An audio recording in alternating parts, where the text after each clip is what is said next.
শুরু করছি আজকের গল্প হরিনারায়ণ চট্টোপাধ্যায়ের লেখা বানরের পাঞ্জা। লখনৌ থেকে দিল্লি, সেখান থেকে আগ্রা।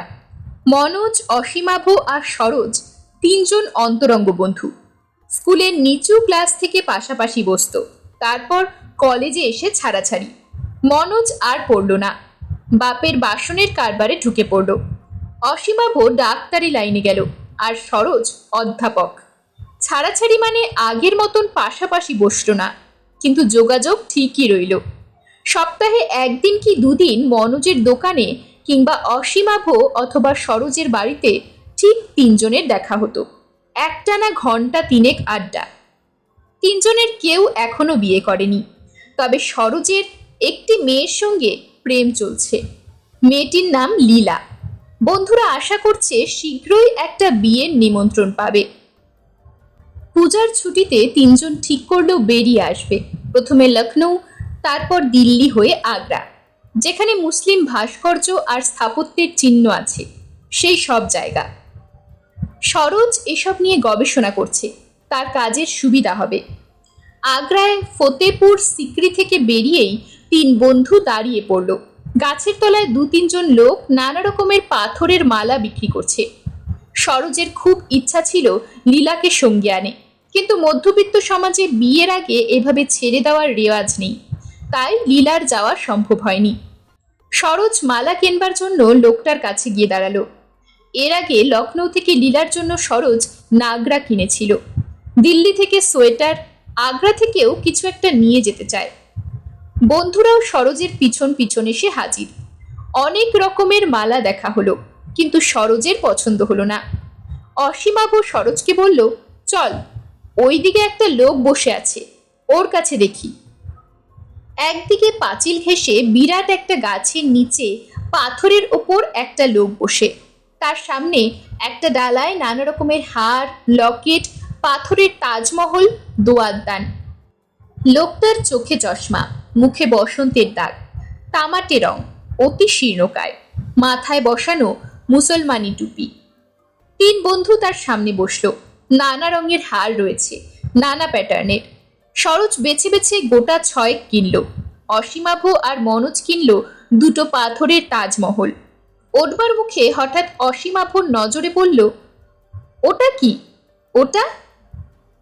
লোকটা তাড়াতাড়ি জিনিসটা সরিয়ে ফেলে বলল, ওটা বিক্রির নয় হুজুর। অসীমাভ নাছোড়বান্দা বলল, আরে বিক্রির নাই বা হলো, একবার দেখি না। অনেক ধরাধরির পর লোকটা দেখালো। ডালার নিচে একটা বইয়ের মধ্যে জিনিসটা ছিল। একটা বানরের হাত, কবজি পর্যন্ত কালো লোম, হাতের চোটায় লাল রঙের মাংস। এটা এখানে রেখেছো কেন? মনোজের কথার উত্তরে লোকটা বলল, খুব পয়মন্ত জিনিস হুজুর, সেকালের জিনিস। আমার নানার কাছ থেকে বাবা পেয়েছিল, তার কাছ থেকে আমি। এখানকার বানর নয় হুজুর, মধ্যপ্রদেশের। মনোজ বলল, কত পেলে এটা দেবে বলো তো? পয়মন্ত কিনা আমাদের জানবার আগ্রহ নেই, নতুন ধরনের জিনিস বলে কিনতে চাই। লোকটা মাথা নিচু করে বলল, না হুজুর, এটা বেচবো না। কোনো কথা না বলে মনোজ ব্যাগ থেকে একটা 100 টাকার নোট বের করে এগিয়ে দিল। এই নাও, এটা রাখো। নোটটা দেখে লোকটার দুটো চোখ জ্বলে উঠল, তবু মুখে বলল, কিন্তু হুজুর। আর কিন্তু নয়, দিয়ে দাও। লোকটা একটু ইতস্তত করে একটা কাগজে ভালো করে বানরের পাঞ্জাটা প্যাক করে বলল, একটা কথা আছে হুজুর। কি বলো? কোনো অওরাত যেন এ পাঞ্জা না ছোঁয়। মনোজ হেসে উঠল, ঠিক আছে, সে ভয় নেই, আমি বিয়ে থা করিনি, এ পাঞ্জা আমার দোকানে রাখবো। আর একটা কথা। কি? কোনো বাক্স বা সিন্ধুকে এটাকে রাখবেন না, বইয়ের মধ্যে রাখবেন, তবে ইংরেজি বইয়ের মধ্যে নয়। টাকা দিয়ে মনোজ পাঞ্জাটা নিয়ে এলো। রাস্তায় অসীমাভ বলল, তোর কি মাথা খারাপ? এ জিনিস কিনতে গেলি কেন? মনোজ উত্তর দিল, কত দিকে তো কত বাজে খরচ করি, দেখাই যাক না পাঞ্জার কেরামতি। আশেপাশে অনেকগুলো বাসনের দোকান হওয়াতে আমার দোকানের অবস্থা খুব ভালো নয়, কার মধ্যে কি শক্তি আছে বলা যায়। তাছাড়া আরো কথা।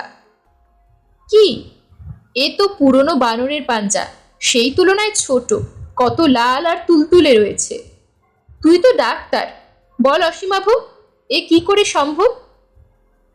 অসীমাভ হেসে উঠল। তোকে লোকটা যা বলেছে সবই দেখছি তুই বিশ্বাস করে বসে আছিস। মোটেই পাঞ্জাটা এত পুরনো নয়, তাছাড়া বইয়ের মধ্যে রাখতে হবে, কোনো স্ত্রীলোকের ছবি না। এসব যা বললে সবই ভরম। এ ধরনের কথা না বললে তোর মনে বিশ্বাস জন্মাবে কি করে? ব্যাস, এ সম্বন্ধে আর কথা হলো না। আগ্রা থেকে তিনজনে কলকাতায় ফিরে এলো। সপ্তাহে দিন দুয়েক যদিও তিন বন্ধুর দেখা হতো, কিন্তু বানরের পাঞ্জার কথা কেউ তুলতো না, কারোর খেয়ালই হতো না।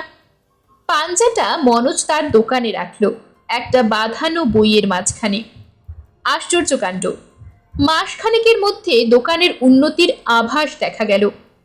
দুটো অভিজাত পরিবারের বিয়ের বাসনের অর্ডার মনোজ পেল। এছাড়া উত্তরবঙ্গে এক দোকানদার বাসনের এজেন্সি নিল, সারা উত্তরবঙ্গের জন্যে। একদিন মনোজই কথাটা পারল, বলল, তোরা বিশ্বাস করতে চাইবি না, পাঞ্জাটায় যেন আমার উপকার হয়েছে। ও, সেই পাঞ্জাটা কিরকম? মনোজ দোকানের বিক্রির উন্নতির কথাটা বলল। অসীমাভ বলল, বন্ধু, ওটা কাকতালীয় ব্যাপার, পাঞ্জা না এলেও এসব অর্ডার তোর আসতো। সরোজ শুধু বলল, যাক, তোর ভালো হলেই ভালো। দিন 15 পর অসীমাভ আর সরোজ দুজনেই খবরের কাগজে দেখল মনোজের দোকানে আগুন লেগে বেশ ক্ষতি হয়েছে। দুজনেই মনোজের সঙ্গে দেখা করতে গেল। মনোজের অবস্থা অবর্ণনীয়, দু চোখ লাল, ভগ্ন কণ্ঠ। বন্ধুদের দেখে বলল, আমার সর্বনাশ হয়ে গেছে ভাই, কি করে যে আগুন লাগলো ভগবান জানেন। মনে হচ্ছে আগুন যেন আমার দোকানকে শেষ করার জন্যই শুরু হয়েছিল, আশেপাশের দোকানে আজটুকু লাগেনি। অসীমাভ প্রশ্ন করল, কেউ শত্রুতা করে আগুন লাগিয়ে দেয়নি তো? কে দেবে, এতদিনকার দোকান, কারোর সঙ্গে তো আমার শত্রুতা নেই। কর্মচারীরাও খুশি। তবে কি তবে? মনোজ কিন্তু বলল না। দুই বন্ধুর মুখের দিকে চোখ ফিরিয়ে দেখল, দ্বিধাগ্রস্ত ভাব। কি হলো বল? সরোজ তাড়া দিল, বলবো, কিন্তু তোরা কি বিশ্বাস করবি? আরে আগে বলেই দেখ। মনোজ বলতে আরম্ভ করলো, রাধার মা বলে একটি ঝি আমার দোকানে ঝাড় দেয়। দিন পাঁচেক আগে দোকানে বসে আছি, রাধার মা সেই বানরের পাঞ্জাটা হাতে করে আমার সামনে এসে দাঁড়ালো। বাবু, এটা কি দেখুন তো। পাঞ্জাটা দেখেই চমকে উঠলাম। এ কি, এটা তুমি পেলে কোথা থেকে? ওই বড় বইটার নিচে মেঝের উপর পড়েছিল। আমি তাড়াতাড়ি পাঞ্জাটা রাধার মার হাত থেকে আবার বইয়ের মধ্যে রেখে দিলাম। বুঝতে পারলাম ঠিক সেদিন থেকে সর্বনাশ শুরু হলো, কারণ স্ত্রীলোক পাঞ্জা স্পর্শ করেছে, দোকানের বিক্রি কমলো। দু একজন ভালো খদ্দের বাসনপত্র ফেরত দিয়ে গেল মনোমতো হয়নি বলে। ওপরের তাকে রাখা কিছু বাসনপত্র পাওয়া গেল না। এই নিয়ে কর্মচারীদের সন্দেহ হলো, কিন্তু কাউকে কিছু বললাম না। বুঝলাম সবই আমার অদৃষ্ট।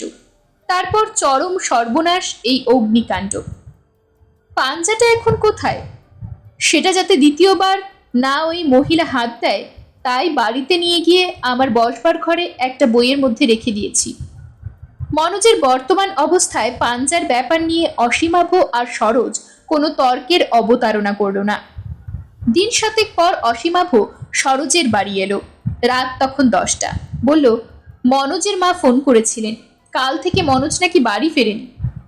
সে কি? দোকানের লোকেরা কি বলে? তারা বলে কাল রাত 8টায় দোকানে তালা দিয়ে মনোজ রোজকার মতন বাড়ি ফিরছিল। আজ সকালে অনেক বেলা অবধি দোকান না খোলাতে দুজন কর্মচারী বাড়িতে খবর নিতে এসে মনোজের নিখোঁজ হওয়ার ব্যাপারটা শুনে। ইতিমধ্যে মনোজের মা থানায় খবর দিয়েছেন, কান্নাকাটি আরম্ভ করেছেন। বাড়িতে কেবলমাত্র মনোজের মা, আর কেউ নেই। অসীমাভ এবং সরোজ দুজনেই মনোজদের বাড়ি গিয়ে হাজির হলো। তারা পৌঁছবার আধ ঘন্টার মধ্যে পুলিশ খবর পাঠালো একটা লাশ পাওয়া গেছে। শনাক্তকরণের জন্য মনোজের মার যাওয়া প্রয়োজন। মনোজের মার সঙ্গে অসীমাভ আর সরোজ দুজনেই গেল। মনোজেরই লাশ, দেহে কোথাও আঘাতের চিহ্ন নেই, শুধু গলার দুপাশে 5 আঙ্গুলের নীলচে দাগ। পুলিশ বলল, মানুষের আঙ্গুলের দাগ বলে কিন্তু মনে হচ্ছে না। সঙ্গে সঙ্গে অসীমাভ আর সরোজের বানরের পাঞ্জার কথা মনে পড়ে গেল। মনোজের মৃত্যুর ব্যাপারে পুলিশ তোলপাড় করে ফেলল, কিন্তু হত্যাকারীর সন্ধান পেল না। একসময় সবকিছু স্তিমিত হয়ে এলো। মনোজের দোকান আর একজন ব্যবসায়ী কিনে নিল। টাকাটা অসীমাভ আর সরোজ মনোজের মা যাতে পায় তার ব্যবস্থা করে দিল। অসীমাভ একটা হাসপাতালের ডাক্তার ছিল। হঠাৎ প্রসিদ্ধ চিকিৎসক রুদ্রপ্রসাদ সিংহ অসীমাভকে ডেকে পাঠালেন তার লোটাস নার্সিং হোমে যোগ দেবার জন্যে। অসীমাভ সঙ্গে সঙ্গে রাজি হয়ে গেল। 2-1 মাসের মধ্যে তার প্রসার খুব বেড়ে গেল। নার্সিং হোমে প্রচুর রোগী সমাগম হতে লাগলো। সার্জারিতে অসীমাভের হাত ভালোই ছিল। সুযোগ পেয়ে হাত যশ আরও বাড়ল। সরোজ পরিহাস করে জিজ্ঞাসা করলো, কি ব্যাপার, ডাক্তার রুদ্রপ্রসাদের মেয়ে আছে নাকি? অসীমাভ হেসে উত্তর দিল, একটি মেয়ে, কিন্তু বিবাহিত, বিলেতে স্বামীর কাছে থাকে। মাস কয়েকের মধ্যে অসীমাভ মোটর কিনল, কলকাতার উপকণ্ঠে বেশ কিছু জমিও করল। তখন এত ব্যস্ত সে যে সরোজের সঙ্গে সপ্তাহে একবার করে দেখা করারও সময় করে উঠতে পারে না। এক শনিবারের বিকালে সরোজে গিয়ে অসীমাভকে পাকড়াও করলো। সবে একটা শক্ত অপারেশন সেরে অসীমাভ নিজের রুমে এসে বসেছে। সরোজ বলল, কি ব্রাদার, একেবারে ডুমুরের ফুল হয়ে গেছো? অসীমাভ সলজ্জ হাসল, তোর উন্নতিতে আমি খুবই খুশি। অসীমাভ বলল, বস সরোজ, তোর সঙ্গে দরকারি কথা আছে। তোর মনে আছে মনোজের মার ফোন পেয়ে তার বাড়িতে গিয়েছিলাম? সেই সময় চুপি চুপি তার বসবার ঘর থেকে বানরের পাঞ্জাটা নিয়ে আসি। প্রথমে উদ্দেশ্য ছিল এটা সরিয়ে নিয়ে মনোজকে বিপদ মুক্ত করব। তারপর লোভ হলো, দেখি পাঞ্জা আমাকে কি দেয়। আশ্চর্য কাণ্ড, পাঞ্জাটা আমার ঘরে আসার সঙ্গে সঙ্গে দেখছিস তো সব দিক থেকে আমার কিরকম উন্নতি হচ্ছে। সরোজ বিস্মিত কণ্ঠে প্রশ্ন করল, পাঞ্জাটা এখন তাহলে তোর কাছে? এই যে। অসীমাভ সেলফ থেকে মেডিকোর একটা বই পেরে পাতা খুলে দেখালো। সেই বানরের পাঞ্জা আরো যেন জীবন্ত, আরো লোমশ মনে হলো। মাস 6 পর অসীমাভ নার্সিং হোমে ডিউটি সেরে নিজের রুমে ঢুকেই চমকে উঠল। নার্স বাসন্তী তার টেবিলের সামনে দাঁড়িয়ে, তার হাতে পাঞ্জা। অসীমাভকে দেখে বাসন্তী জিজ্ঞাসা করল, এটা কি ডক্টর সেন, আপনার বইয়ের মধ্যে ছিল? কিছুক্ষণ অসীমাভ কথা বলতে পারল না। তার কপালে বিন্দু বিন্দু ঘাম জমল, বুকের স্পন্দন দ্রুততর হলো। পাঞ্জা স্ত্রীলোক স্পর্শ করেছে, তার অর্থ বিপদ ঘনিয়ে আসছে। কখন কিভাবে আসবে কে জানে। জড়ানো গলায় অসীমাভ কোনো রকমে বলল, পরীক্ষা করার জন্য এটা জোগাড় করেছিলাম, দিন আমাকে। পাঞ্জাটা নিয়ে আবার সে বইয়ের মধ্যে রেখে দিল। 3 দিন পার হলো না। একটা অপারেশন করতে করতে অসীমাভ মাথা ঘুরে পড়ে গেল রোগিণীর পাশে। নিজের হাতের অস্ত্র বুকে বিঁধে গেল। সঙ্গে সঙ্গে মৃত্যু। সঙ্গে যারা ছিল হৈ হৈ করে উঠল। সহকারী ডাক্তার রোগিণীর অপারেশনে মন দিলেন। অসীমাভর দেহ বাইরে আনা হলো। Coronary attack. তার কোনো স্থির প্রমাণ পাওয়া গেল না। যথাসময়ে সরোজের কানে খবর গেল। সে ভাবল কোনো রকমে পাঞ্জাটা হস্তগত করে গঙ্গা গর্ভে বিসর্জন দেবে। ও পাপ আর পৃথিবীর বুকে রাখবে না। কিছুদিন পর সরোজ অসীমাভর রুমে গেল। সেখানে অন্য এক ডাক্তার বসছে। সরোজ বলল, অসীমাভর কাছে আমার একটা জিনিস ছিল। কি জিনিস বলুন তো? ওই মেটেরিয়া মেডিকোর মধ্যে আছে একটা বানরের পাঞ্জা। মেটেরিয়া মেডিকো খুলতেই পাঞ্জা বেরিয়ে পড়ল। এটা পেলেন কোথা থেকে? হরিদ্বারে এক সাধুর কাছ থেকে। পরীক্ষা করার জন্য অসীমাভ আমার কাছ থেকে চেয়ে নিয়েছিল। বানরের পাঞ্জা নিয়ে সরোজ বাড়ি এলো। ফিরতে ফিরতেই প্রতিজ্ঞা করলো এই অশুভ প্রত্যঙ্গ নিশ্চিহ্ন করবেই। বাড়ি ফিরে পুরনো খবরের কাগজের গোছের মধ্যে পাঞ্জাটা রেখে দিল। 2 দিন পর সরকারি এক কলেজ থেকে সরোজের নিয়োগপত্র এলো। এ চাকরির জন্য অনেক দিন ধরে সে চেষ্টা করছিল। হবে এমন আশা করেনি। এ চাকরির ওপর তার ভবিষ্যৎ নির্ভর করছিল। মাইনে অনেক বাড়বে। লীলাকে জীবন সঙ্গিনী করার পথে আর বাধা থাকবে না। সরোজের মনের গোপনে ক্ষীণ একটা চিন্তা ক্ষণিকের জন্য উদ্ভাসিত হয়ে উঠল। বানরের পাঞ্জার জন্য এই উন্নতি নয় তো? সঙ্গে সঙ্গে সরোজ নিজেকে ধমকালো, আর সে লোভের বশবর্তী হবে না। দুই বন্ধু লোভের ফাঁদে প্রাণ হারিয়েছে। সরোজের একলার সংসার, একটি ঝি আছে। রান্না বান্না গৃহস্থালির সব কাজ সে করে দেয়। মাঝে মাঝে লীলা আসে, ঘর গুছিয়ে দেয়, দু একদিন রান্নাও করে। আবার লীলার বাড়িতেও সরোজের নিমন্ত্রণ থাকে। এ বাড়ির বাড়তি একটা চাবি আছে লীলার কাছে, কাজেই সরোজ না থাকলেও তার প্রবেশের কোনো অসুবিধা হয় না। একদিন বিকালে সরোজ কলেজ থেকে ফিরে দেখল লীলা বসে আছে। সরোজকে দেখে লীলা হাসল। কি মশাই, নতুন চাকরি হলো? সন্দেশ কই? সন্ধ্যার দিকে দুজনে যখন চায়ের টেবিলে, তখন লীলা বলল, তোমায় একটা কথা বলা হয়নি। কোণের ঘরে খবরের কাগজের স্তূপ জমা হয়ে রয়েছে। বিক্রি করার জন্য নামাতে গিয়ে দেখি, বাবা, কি বিরাট এক মাকড়সা! আমি ভয়ে পালিয়ে এসেছি। শরৎ চেয়ারে টান হয়ে বসে জিজ্ঞাসা করল, তুমি সেটা ছোঁনি তো? না না, ছোবো কেন? সরোজ আর দেরি করল না। পরের দিন কাগজে প্যাক করে পাঞ্জাটা কলেজে নিয়ে গেল। দিন দুয়েক পর দুজন অধ্যাপক 12 জন ছাত্র নিয়ে আন্দামান যাবার কথা। একজন অধ্যাপকের হাতে প্যাকেটটা দিয়ে সরোজ বলল, এটাতে আমার এক আত্মীয়ের অস্থি আছে, আপনি দয়া করে সমুদ্রে ফেলে দেবেন।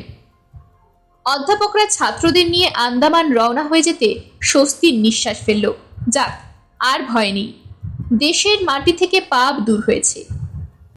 দিন সাতেক পর ঝিয়ের চিৎকারে প্রতিবেশীরা সরোজের শোবার ঘরের দরজা ভেঙে ঢুকে পুলিশে খবর দিল। খবর পেয়ে লীলাও ছুটে এলো। বিছানায় সরোজ চিত হয়ে শুয়ে, দুটি চোখ বিস্ফারিত। মনে হয় বীভৎস কোনো দৃশ্য দেখে ভয় পেয়েছে।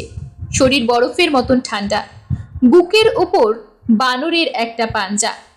সেই দেখেই লীলা চিৎকার করে উঠল, সেদিন কাগজ সরাতে গিয়ে ওইটা আমার গায়ে পড়েছিল, আমি হাত দিয়ে ছুঁয়ে সরিয়ে দিয়েছিলাম। এটা এখানে এলো কি করে? থানা থেকে দারোগা এসে লাশ মর্গে পাঠালো, আর পাঞ্জাটা নিজের পকেটে রেখে দিল।